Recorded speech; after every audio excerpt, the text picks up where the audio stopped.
What it do, cuckolds? It's your boy, the Hater. It's another windy day, and it's Hater outdoors because it's late at night and the Hater can't, be screaming in his apartment. But hopefully tomorrow, the Hater will close on his house, and then I'm going to set up a studio for your boy.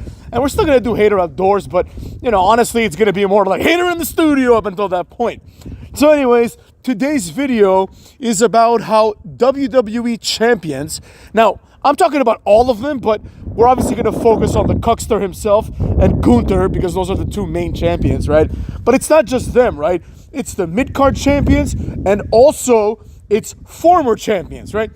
The champions in WWE are no longer interesting or compelling in any way.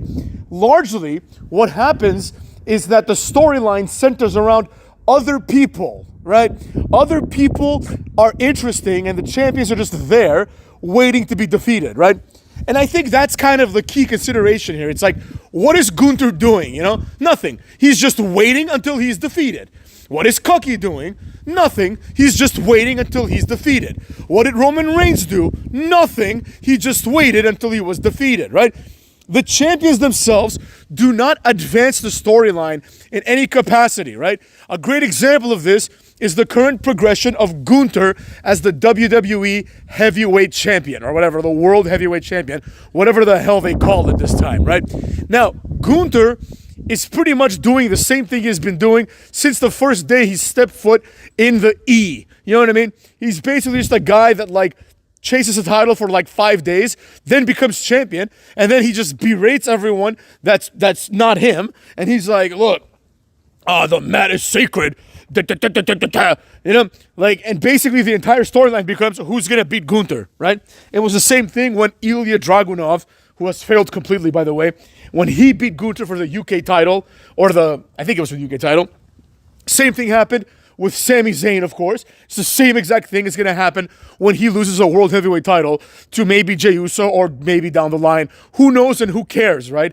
That's why it's so difficult to care about these guys. Roman Reigns did the same thing, but obviously we know where the real problem lies, right? It lies with the main guy, the Cuckster himself, Cody Rhodes. Now, Rody Chodes, you know what I mean? That Rudy Poo, the Rudy Poo Rody Chodes, this guy is one of the worst wrestling characters literally ever. I mean, think about it this way, right? Everything that has happened with Cody Rhodes that has been even remotely interesting has always been other people doing something, right? Whether that be Roman Reigns drops his title to Cody Rhodes, and whether that is Brock Lesnar turns heel and whoops that ass, then he turns face, I guess, and gives Cody Rhodes his props, or obviously, most recently, John Cena turning heel. Now, Cody Rhodes is a foil in all three of these, if we'll call them storylines, but more like events, right? He's just the foil. He's not the main guy, right? When Brock Lesnar turns heel and destroys Cody Rhodes, this is not a Cody Rhodes moment, right? This is a Brock Lesnar moment. If Brock Lesnar did the same thing to Sami Zayn, the same thing would happen. That's the only difference, is that they've just chosen Cody Rhodes to get all the glory, right? He hasn't done anything to earn it. And more importantly, he doesn't, exactly move the story forward himself. Cody Rhodes does exactly what everyone expects him to do. He gets his ass whooped, cuts a promo, then overcomes the odds, right? At the very least, if you compare him to people like The Rock, John Cena, Stone Cold, Hogan, these guys furthered the storyline. For example, John Cena might go save Eve Torres from Kane. John Cena might have a romantic fling with Mickie James in kayfabe and likely in real life, from what I hear, right? John Cena does things that are John Cena things, right? The storyline would be different if instead of Cena, you had Orton, right? And part of that is his character. For example, John Cena wins the Money in the Bank, and he doesn't cash it in like a coward, right? That goes beyond the John Cena character. He cashes it in, fair and square. He cashes in his Royal Rumble win, at No Way Out instead of waiting for WrestleMania. John Cena does things against the grain. Cody Rhodes doesn't do anything because he barely wrestles. And, now at this point, he barely cuts promos either. Now he just shows up, says 3 words and leaves, or shows up, attacks The Miz, says 2 words and leaves, So you have to consider all of this when we gauge whether someone is interesting or not, right? The haters favorite argument is, can you replace the person in the storyline with somebody else and have it still be interesting, right? So for better or worse, right? I compared John Cena's heel turn to Kevin Owens' heel turn.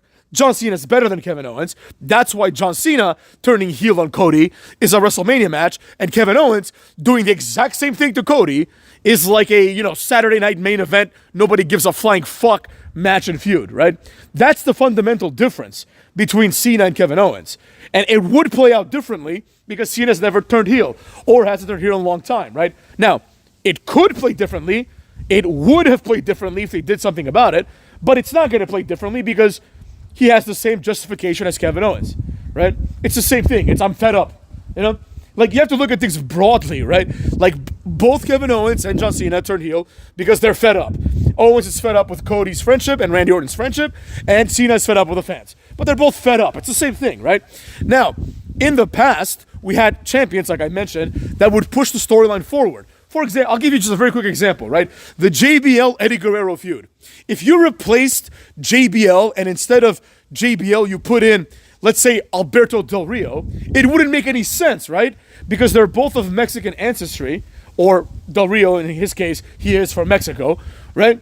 So it wouldn't make any sense for Del Rio to kick out Eddie Guerrero or try to kick out Eddie Guerrero from his country, right? This storyline only makes sense if the two people involved are Eddie Guerrero and JBL. It doesn't make sense if it's like JBL and Shannon Moore, right? That wouldn't make any sense. And that's why that feud and those wrestlers were compelling, right?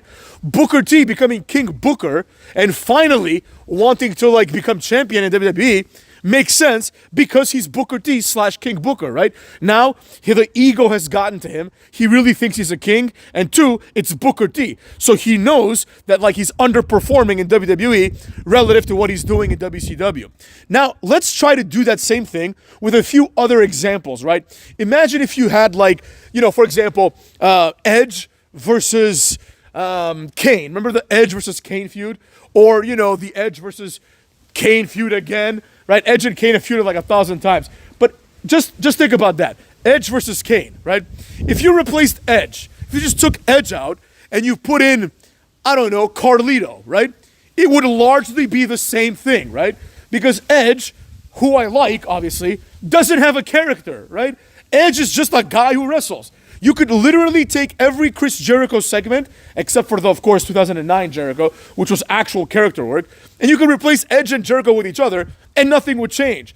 For example, if Edge had signed with AEW before, right, and then Jericho joined when Edge did, nothing would change. It would feel the exact same way because they're not compelling characters. They're both excellent wrestlers for other reasons, but they're not compelling characters, right? Cody Rhodes just plays the same character as Sami Zayn does. The only difference is that Cody Rhodes has special powers through booking that allows him to overcome the odds more easily than Sami Zayn. Sami Zayn's powers through booking are limited to winning the mid-card title. Cody Rhodes is not only, super powered in the sense that he can never lose, but Cody Rhodes is also super lucky / unlucky, depending on how you look at it. Well, he's first unlucky because all the bad things seem to happen to him. But he's also lucky because all these bad things lead to WrestleMania main events or other big moments, right? So, for example, Cody Rhodes needs to be pushed. So what do? They have Brock Lesnar turn heel on Cody and have them do a trilogy of matches, right? Where Cody Rhodes is going to come out on top, and we all know it. Now, with all that being said, we have Cody Rhodes coming out on top, but the question is, well, if Cody Rhodes did this, imagine if we just supplanted, instead of Cody Rhodes, we had another Cody Rhodes-esque character, right? From any era, like Matt Hardy version 1. The same thing would happen, right? Face Matt Hardy, maybe not the version 1 because that was more like a character, but, the Matt Hardy that would wrestle like MVP.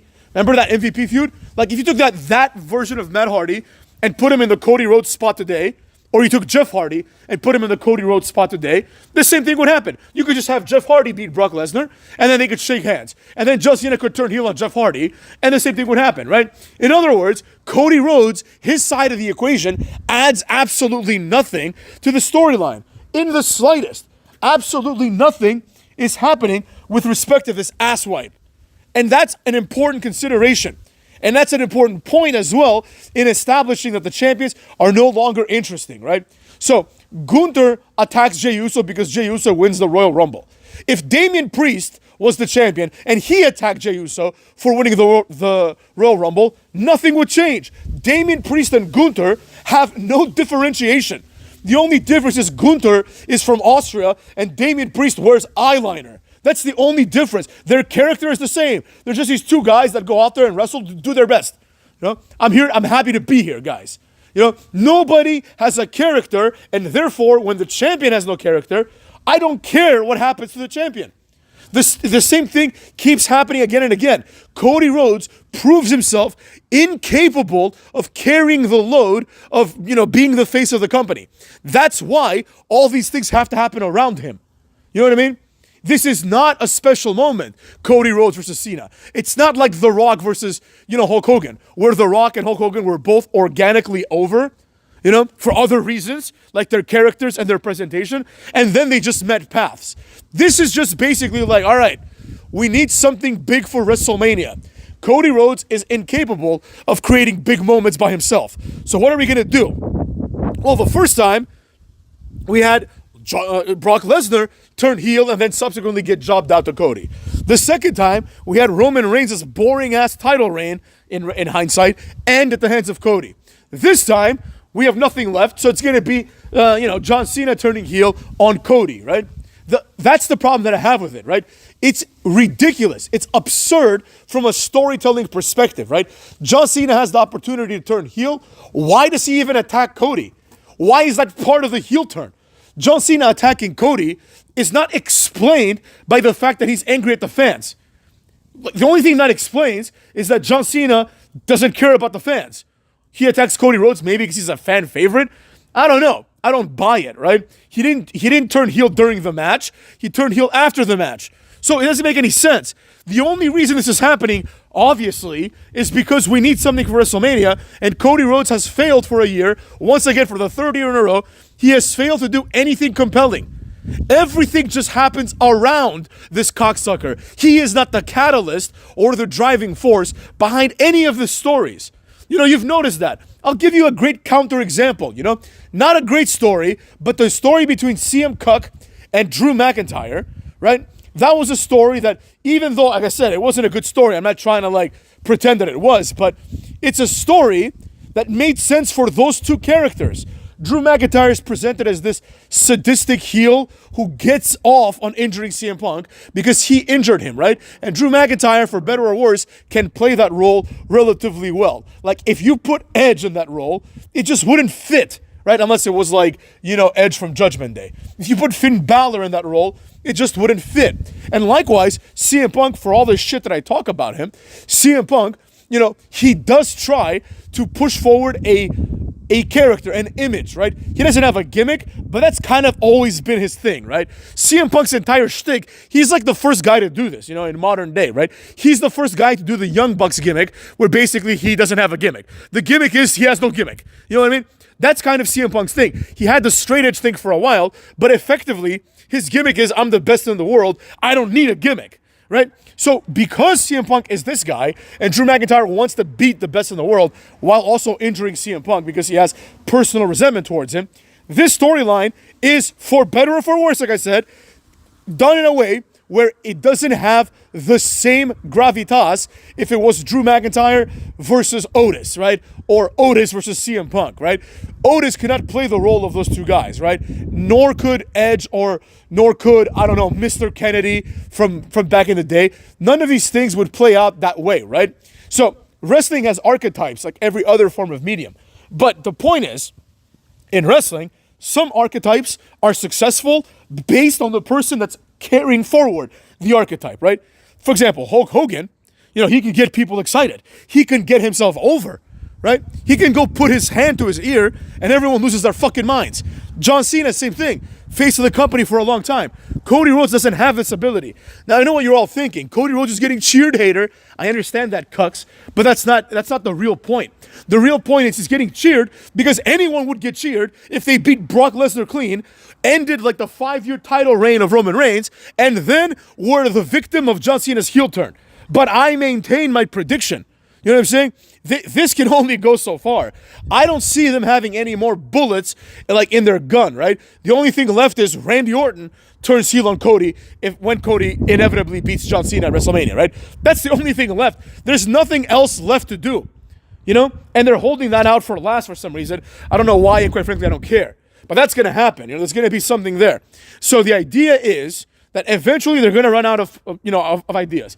I personally think they're going to run out of ideas at WrestleMania, right? I think that's what's going to happen. I think what's going to happen is we're going to have WrestleMania. I think it's in Vegas. It doesn't really matter where it is, as long as it is in the good old US of A, right?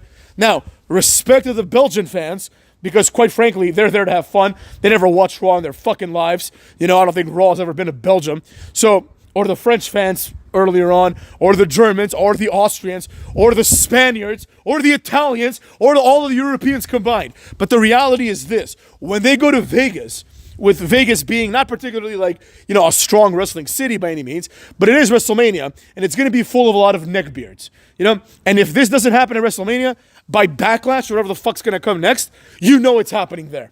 Like, Cody Rhodes will get booed. There is a chance that it doesn't happen at WrestleMania only because of the complete casual audience that will be at WrestleMania. But WrestleMania is also going to have like the actual casuals, not the casual viewers of today, but it's going to have some people that haven't watched wrestling in 5 years. WrestleMania is in their town, and they're going to go there. And they're going to see John Cena, and they're going to see Stardust. And they're going to boo Stardust, and they're going to cheer Cena. This is what I think is going to happen. Right? Now, it will be like somewhat 50-50, right? People are still going to boo Cena because Cena is the heel. The same way that some people booed Hulk Hogan when he wrestled The Rock, but it was clear that Hulk Hogan had to turn into the face because he was more over than The Rock. Which, honestly, I've never seen anything like that. That has to go down as one of the best matches of all time for that alone, right? Like, it's like Hulk Hogan pretty much buried The Rock by just being there. That's how much of a force Hulk Hogan is and was I should say. Not is so much anymore. Hulk Hogan is, like, he's underrated in terms of his, like, basically unparalleled charisma, right? It's like him and Ric Flair are on another level, you know what I mean? Like, he's more charismatic than The Rock, who I believe is the most charismatic person in the species, but, like, I mean, the facts speak for themselves. Hulk Hogan is just so massively over, or was so massively over, that they had to switch it up, right? I don't think it's going to get to that point right now because, quite frankly, John Cena is not Hulk Hogan and Cody Rhodes is not The Rock. This is a very, very weak, match in comparison. But I do believe that they're going to get the let's go Cena sucks. They're going to get that, of course. But I think when Cody and Cena start beating each other up and they do the boo, yay, I think John Cena is going to get more of the yays. That's what I think is going to happen. But we'll see. And I believe, personally, that this is going to happen for one reason and one reason only, right? Because the champions are uninteresting. This is the reality. And insofar as, let's say, Gunther goes, I believe the same thing's going to happen with that asswipe. Jey Uso is going to yeet his way to the top. I think Jey Uso's going to win.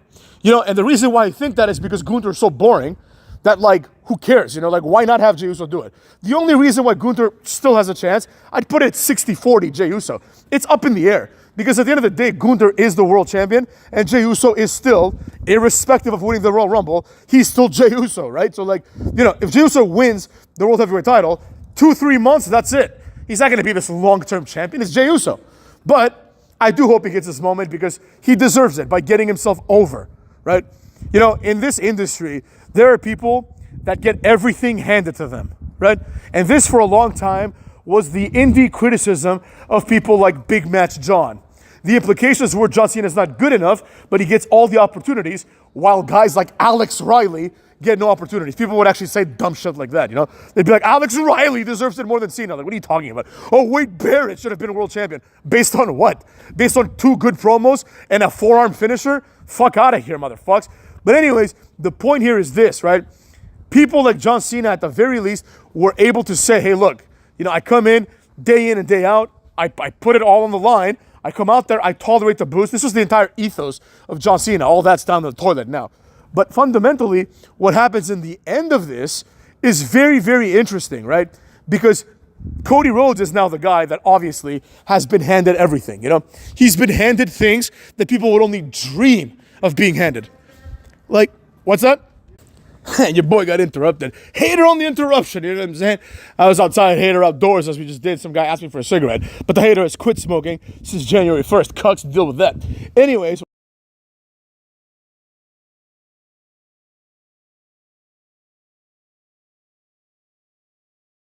As I was saying, the point stands, right? The idea is that Cody Rhodes has been given everything. And, I understand that some people must be given everything because that's fundamentally how wrestling works, right? You got to push the person that you want on top. But it's at the point now where, like, if The Undertaker was still undefeated, like, Cody Rhodes would break the streak. Because they'll do anything to keep this guy on top because he's so uninteresting. The same's going to be said about Gunther. The only difference is that Cody is clearly the number one champion and Gunther is replaceable. Tomorrow, like, they could just put the belt on Damian Priest and nobody's going to give a flying fuck about Gunther. Because nobody cares about the belt either. Anyways, those are my thoughts, Cucks.